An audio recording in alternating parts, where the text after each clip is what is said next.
লুণ্ঠন ঘটনা প্রবাহ অদ্যাবধি চলছে।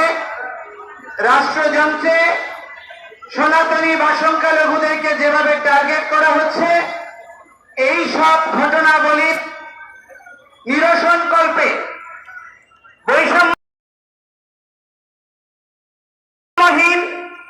একটি জাতি রাষ্ট্রে সনাতনীরা গর্বিত উত্তরাধিকার হিসেবে বেঁচে থাকার জন্য পরবর্তী প্রজন্মকে অনুপ্রেরণাদায়ী একটি সুন্দর দেশ উপহার দেওয়ার জন্য সম্মিলিত সংখ্যালঘু জোট আজকের যে সভা আহ্বান করেছে, এই সভায় আমি প্রথমে কৃতজ্ঞতা ভরে স্মরণ করতে চাই শ্রীমান ডক্টর মহানবব্রত ব্রহ্মচারীকে, যিনি প্রথম দেশ স্বাধীনের পরে উপলব্ধি করেছিলেন সমস্ত সন্ত সমাজ, সমস্ত শ্রেণী বর্ণের এক হওয়া ছাড়া এই বঙ্গভূমিতে সনাতনীরা যথার্থ স্বাধীনতা লাভ করতে পারবে না। তিনি সন্ত মহামণ্ডল করেছিলেন। আজকে এখানে কেন্দ্রীয় নববন আশ্রম, তুলসীধাম, ঋষিধাম, শঙ্কর মঠ সহ আমাদের যত মঠ মিশন রয়েছে, মহাপ্রকাশ মঠ, জগৎবন্ধু সুন্দরের এবং বিভিন্ন সৎসঙ্গ, গৌরীয় মঠ সহ যত মঠ মিশন রয়েছে, প্রতিটি মঠ মিশনের নির্বাহী বা প্রধানগণ এখানে অংশগ্রহণ করেছে। এই জন্য সংখ্যালঘু সম্মিলিত জোট এবং সনাতন জাগরণ মঞ্চ উভয় পটভূমি থেকে আমি সমস্ত সন্তদেরকে কৃতজ্ঞতা এবং প্রণাম নিবেদন করছি। এবং আজকে সমস্ত সনাতনী জনগোষ্ঠী শ্রেণী বৈষম্য ভুলে, মতদ্বৈততা ভুলে সমস্ত সংগঠন যে সম্মিলিত সংখ্যালঘু জোটের আহ্বানে এই কেন্দ্রীয় শহীদ মিনারে একীভূত হয়েছে, এই একীভূত হওয়াকে কৃতজ্ঞতা জানাচ্ছি। এবং আপনাদের এই উত্তরদায়িত্ব পালন করার জন্য আপনাদের পূর্বজরাও, আপনাদের পূর্বপুরুষরাও গর্বিত হবে বলে আমি দৃঢ় বিশ্বাস করি। আজকে আমরা বাঙালিরা এই বঙ্গভূমির সন্তান। একটা জিনিস মনে রাখবেন, পৃথিবীর আন্তর্জাতিক প্রতিটি সনদে ভূমিপুত্রদের স্পেশাল অধিকার রয়েছে। অথচ আজকে আমরা এই যে বঙ্গভূমি বাংলাদেশ বলছি, এই বঙ্গ শব্দটা আসছে কোত্থেকে? এই বঙ্গ শব্দটা এসছে হিরণ্যকশিপুকে বধ করে যেই ভগবান নৃসিংহদেব পৃথিবীর সিংহাসনে প্রহ্লাদ মহারাজকে বসিয়েছেন, তার দহিত্র মহারাজ বলি, যিনি শশবরা ত্রিভুবনের অধিপতি ছিলেন, সেই মহারাজ বলির পুত্র পাঁচটি।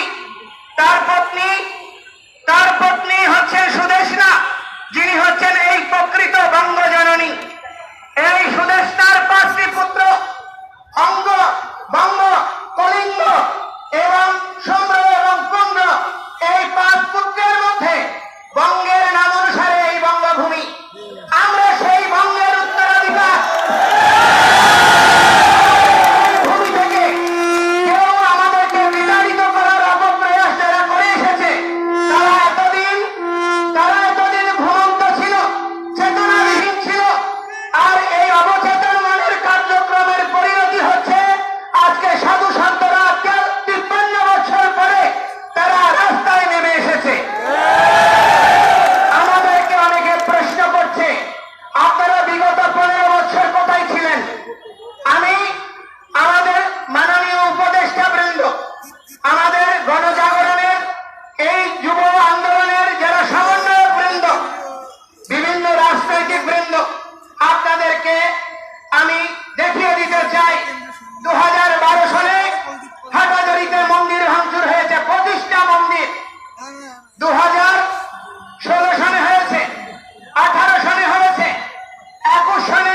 তাদেরকে প্রশ্ন করতে চাই, কোনটা রাজনীতি?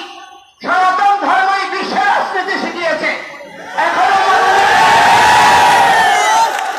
এখনো আধুনিক রাষ্ট্রবিজ্ঞানের জনক বলা যায় এই কৌটিল্যের অর্থশাস্ত্রের প্রবক্তা চাণক্যদেবকে, যিনি সারা পৃথিবীতে রাষ্ট্রবিজ্ঞান শিখিয়েছে। এখনো বিশ্বের রাষ্ট্রবিজ্ঞান চাণক্যের আধুনিক রাষ্ট্র ব্যবস্থাপনার বাইরে আসতে পারেনি। এখনো মুদ্রা ব্যবস্থা এই তার প্রভাব রয়ে গিয়েছে। সেই চাণক্য থেকে শুরু করে প্রতীত দশা সমস্ত সন্তরা, মনীষীরা, রাজর্ষিরা রাজনীতি করেছে। রাজনীতি মানে হচ্ছে উত্তম নীতি। কিন্তু আজকে দুর্ভাগ্যের বিষয়, আমাদের বাংলাদেশের রাজনীতির নামে শুধুমাত্র ক্ষমতা দখল, অর্থ লোপাট এবং জনসাধারণকে শোষণ করা ছাড়া আর ভালো কিছু আমরা গত 53 বছরে পাইনি। একটা জিনিস মনে রাখবেন, এই পরিণতি খুব ভালো দিকে যাচ্ছে না। আমরা একটি অসাম্প্রদায়িক বাংলাদেশের স্বপ্ন দেখার জন্য দেশ স্বাধীন করেছিলাম। সমস্ত হিন্দু, বৌদ্ধ, খ্রিস্টান, মুসলমান, সমস্ত উপজাতি সবার অংশগ্রহণে 30 লক্ষ শহীদের রক্তের বিনিময়ে 2 লক্ষ নির্যাতিতের আত্মবলিদানে এই বাংলাদেশ স্বাধীন হয়েছে। 4টা মূলনীতিকে আধার করে গণতন্ত্র, সমাজতন্ত্র, ধর্ম নিরপেক্ষতা এবং জাতীয়তাবাদ। অতিশয় দুর্ভাগ্যের বিষয়, দীর্ঘ সময় ধর্ম নিরপেক্ষতাকে নির্বাসনে পাঠানো হয়েছে। অজুহাত দেখানো হয়েছে যে ধর্ম নিরপেক্ষতা মানে ধর্মহীনতা, ধর্ম নিরপেক্ষতা মানে প্রতিটি ধর্মের সহাবস্থান নিশ্চিত করা। এই সত্যটি অনুধাবন করতে না পারার জন্য কেউ এইটি নির্বাসনে নেওয়ার প্রচেষ্টা করেনি। এটি বুদ্ধিদীপ্ত একটি প্রচারণা। বাংলাদেশের তথাকথিত সুশীল সমাজ, তথাকথিত জ্ঞানীরা এবং তথাকথিত কিছু মিডিয়ার যৌথ প্রচারণায় ধর্ম নিরপেক্ষতাকে ধর্মহীনতা হিসেবে উপস্থাপনের প্রচেষ্টা হয়েছে, যার ফলশ্রুতিতে আজকে বাংলাদেশ স্বাধীনতার পরে 53 বছর হয়ে গিয়েছে, বাঙালি জাতি একটি আদর্শিক ইতিহাস তৈরি করতে পারেনি। বাঙালি জাতি একটি প্ল্যাটফর্ম তৈরি করতে পারেনি। বাঙালি জাতি জাতীয়তাবোধকে বিকশিত করার জন্য একটা সুষ্ঠু পদক্ষেপ গ্রহণ করতে পারেনি। এটি আমাদের জন্য লজ্জার, ভবিষ্যৎ প্রজন্মের জন্য আতঙ্কের। এই জন্য এই আতঙ্কের নিরসন হওয়া জরুরি। এবং আমি বলতে চাই যে দেখুন, আমরা 15 বছরে আপনাদের অপশাসন এবং এই দুর্বৃত্তপনার অবসান কল্পে আপনারা ছাত্র জনতার এই যে অভ্যুদয় হয়েছে, যে অভ্যুত্থান হয়েছে, তারপরে কোন স্বাধীন রাষ্ট্র একবার স্বাধীন হয়, বারবার স্বাধীন হয় না। কিন্তু এই স্বাধীনতা কেন আমরা ধরে রাখতে পারিনি? এই দেশে কেন সাম্প্রদায়িকতা, দুর্নীতি, ক্ষমতা লিপ্সু মানসিকতা বিকশিত হয়েছে? এর জন্য দায়িত্ব কোন রাজনৈতিক দল এড়াতে পারে না। আমি আপনাদেরকে বলতে চাই, এর জন্য কোন শিক্ষাবিদ এড়াতে পারে না। কারণ আমাদের প্রত্যেকের মধ্যে লেজুর বৃত্তির মানসিকতাই আজকের এই বিপর্যয় নিয়ে এসেছে। ছাত্র জনতাকে মাঠে নামতে হয়েছে। তো সেই স্বাধীনতা আপনারা নতুন করে উপভোগ করতে চাইছেন। কাকে পরাধীন করে, কাকে পরাস্ত করে? যেই পরাস্ত করেছেন আসরিকতাকে, দুর্বৃত্তপনাকে, সেই দুর্বৃত্তপনা এখন দেশের প্রতিটি প্রান্তরে ছড়িয়ে পড়ছে। আজকে প্রতিটি সেনাবাহিনীরা, সংখ্যালঘুরা, প্রহরীরা অনিরাপত্তার মধ্যে দিন রাতিপাত করছে। আমাদের নিরাপত্তা নাই, হুমকি আসছে প্রতিটি মুহূর্তে। কিছুক্ষণ আগে জানলাম ভোলাতে সার্কুলার রোডে ধীরেন রায়ের পূজা কমিটির পূজা বন্ধ করে দেওয়া হয়েছে। বিভিন্ন জায়গায় পূজা বন্ধ করে দেওয়া হচ্ছে, প্রতিমা ভাঙচুর হচ্ছে, মঠ মন্দির ক্ষতিগ্রস্ত করছে, চাঁদাবাজি চলছে, শ্লীলতাহানি হচ্ছে। এখন প্রশ্ন হচ্ছে, সংখ্যালঘু কারা? যথার্থ সংখ্যালঘু হচ্ছে দুর্বৃত্তরা। বাংলাদেশে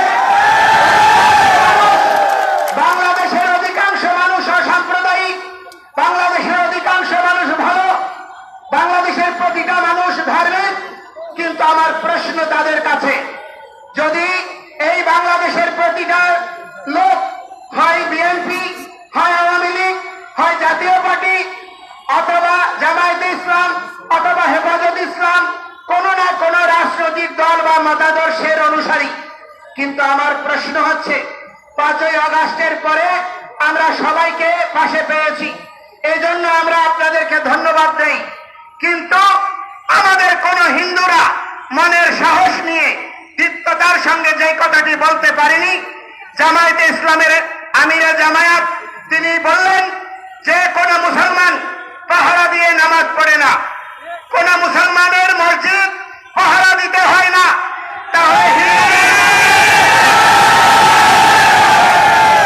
তাহলে হিন্দুদের মন্দির পাহারা দেওয়া হচ্ছে কেন? আপনারা বলছেন এই দেশে সহিংসতা হচ্ছে না, রাজনৈতিক নিপীড়ন হচ্ছে, তাহলে কেন দুর্গা পূজায় মাদ্রাসা ছাত্রদেরকে নামিয়ে দেওয়ার প্রয়োজনীয়তা অনুভব করছেন? এর মধ্য দিয়ে প্রতীয়মান হয় এই দেশে সংখ্যালঘুরা কত অনিরাপদ। এই অবস্থার জন্য দায়ী কারা? সংখ্যাগরিষ্ঠ জনগোষ্ঠী, যেখানে কোন না কোন রাজনৈতিক দলের অনুসারী। বাংলাদেশের মেজরিটি মানুষ কোন না কোন রাজনৈতিক দলের অনুসারী।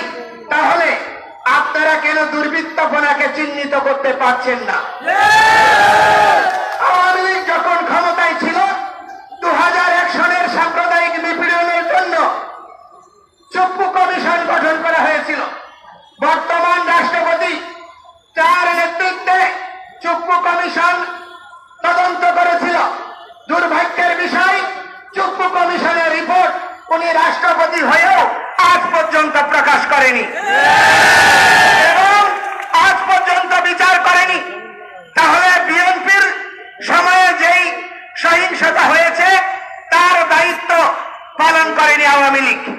আওয়ামী লীগের আমলে হয়েছে আমাদের ঐক্য পরিষদ সহ সমস্ত সংগঠনগুলো কুমিল্লার তথাকথিত গডফাদারকে নির্বাচনে নমিনেশন না দেওয়ার জন্য বলেছিল। আমরা আন্দোলন করেছিলাম, প্রতিবাদ করেছি, তাদেরকে নমিনেশন দেওয়া হয়েছে। সেই দুর্বৃত্তপনার বিচার আজকে যদি রাজনৈতিক দায় এড়াতে চায়, তাহলে বিএনপি, জামায়াতে ইসলাম, আপনারা যারা আছেন ক্ষমতায়, তাদের উচিত ছিল প্রথম 5টা বা 6টা কমিশনের সঙ্গে 21 সাল থেকে অদ্যাবধি যে সহিংসতা হয়েছে, যে নির্যাতন হয়েছে, হত্যাকাণ্ড হয়েছে, তার জন্য কমিশন গঠন করা। আপনারা বাস্তবিকই সংখ্যালঘুদের প্রতি আন্তরিক, সেটি তো আমরা দেখিনি। আপনারা সংবিধান সংশোধন করতে চান, আমরা বিরোধিতা করি না। রাষ্ট্র যদি সামগ্রিকভাবে জনসাধারণের প্রয়োজনীয় মৌলিক অধিকার প্রতিষ্ঠার জন্য সংযুক্তি দরকার হয় করেন, তবে সেখানে আমরা শুনলাম কালকে সেই কমিশনে হিন্দু প্রতিনিধি দেওয়া হয়েছে। আমাদের বক্তব্য হচ্ছে আড়ালে লুকোচুরি করে আপনাদের পাহাড়িদের মধ্যে একজন উপদেষ্টা নিয়োগ করা হয়েছে। এই উপদেষ্টা তিনি পাহাড়িদের উপর যখন হামলা হয়েছে বক্তব্য এসেছে তার, আমরা তাকে কৃতজ্ঞতা জানাই। কিন্তু আমাদের যে হিন্দু উপদেষ্টা হলো আজ পর্যন্ত কোন মন্দির পরিদর্শনে যায়নি, কোন ক্ষতিগ্রস্তের পাশে দাঁড়ায়নি, হিন্দুদের স্বার্থে, সংখ্যালঘুদের স্বার্থে কোন বক্তব্য দেয় না।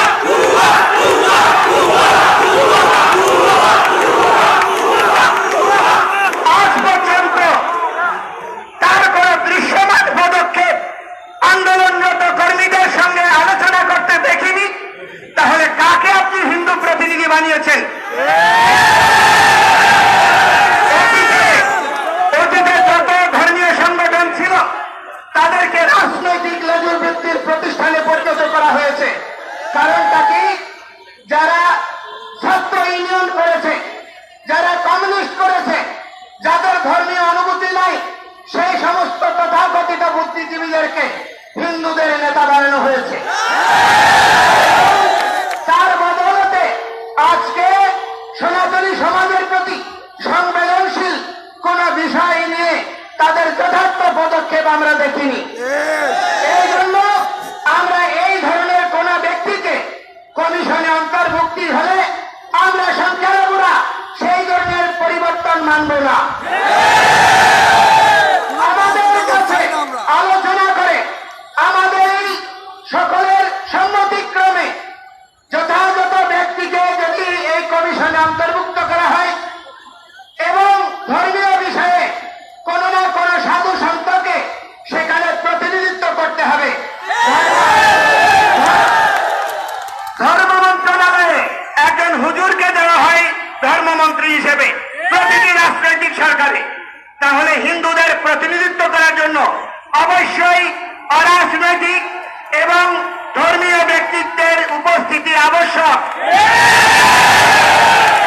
এবং আমরা বলতে চাই সেই ধরনের পরিকাঠামো এবং সেই ধরনের মানসিকতা আমাদের প্রতি আপনাদের আন্তরিকতাকে প্রমাণ করবে। আমরা কথাই নয় কাজে বিশ্বাস করতে চাই।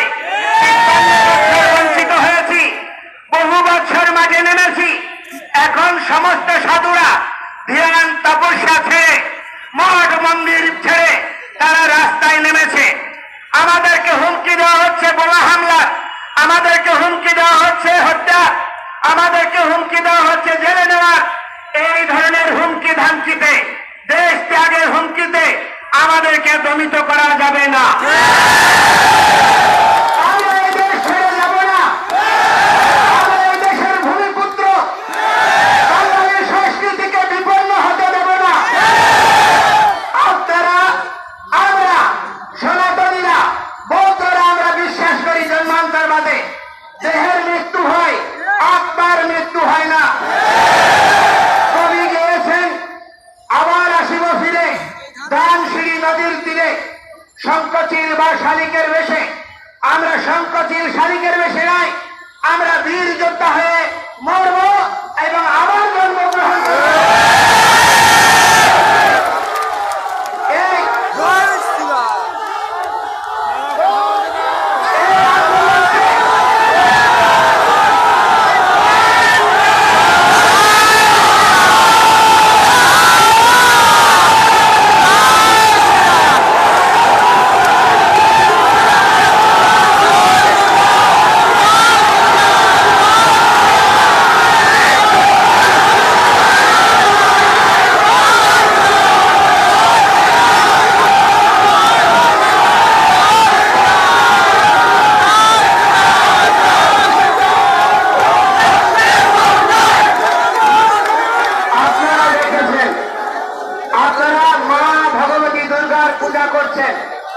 আগামী ৪-৫ দিন পরে বাংলাদেশের সনাতনীদের সবচেয়ে বড় ধর্মীয় উৎসব দুর্গা পূজা অনুষ্ঠিত হবে।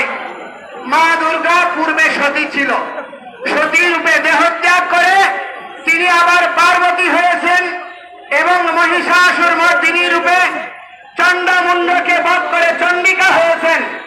সুতরাং আমরা এই ভূমিপুত্ররা বারবার জন্মগ্রহণ করব আর এই বঙ্গভূমির সংস্কৃতি, সভ্যতা, আদর্শকে সমুন্নত রাখব।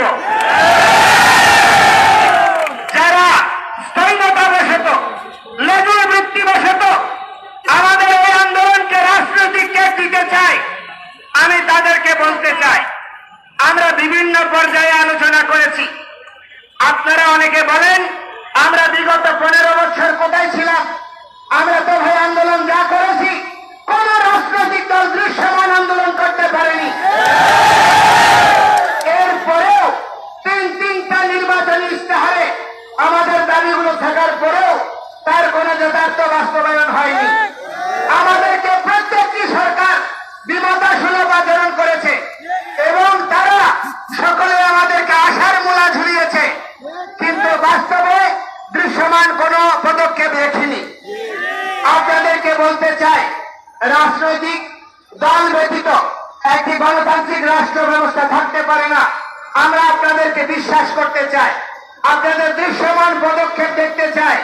3 কোটি জনসাধারণকে অন্ধকারে রেখে এবং সনাতনী সংখ্যালঘুদের অস্তিত্বকে বিপন্ন করে এই দেশ গণতান্ত্রিক দেশ থাকবে না। বাংলাদেশে শুরু হয়ে গেছে, বাংলাদেশের পতাকা পরিবর্তনের, সংগীত পরিবর্তনের, সবকিছু পরিবর্তনের, ভাষা পরিবর্তনের অপপ্রয়াস কেউ কেউ দেখাতে শুরু করেছে।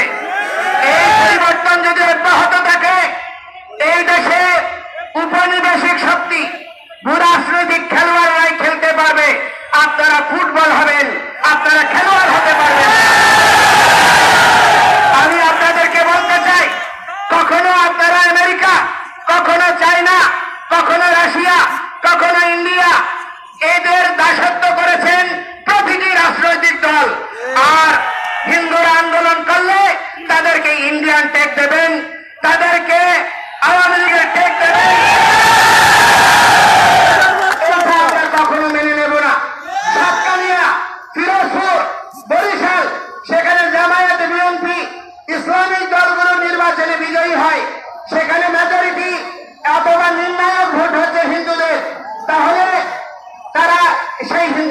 আওয়ামী লীগ করেছে, চট্টগ্রামে 57 জন হিন্দু আওয়ামী লীগের সঙ্গে যুক্ত, 213 জন বিএনপির সঙ্গে যুক্ত।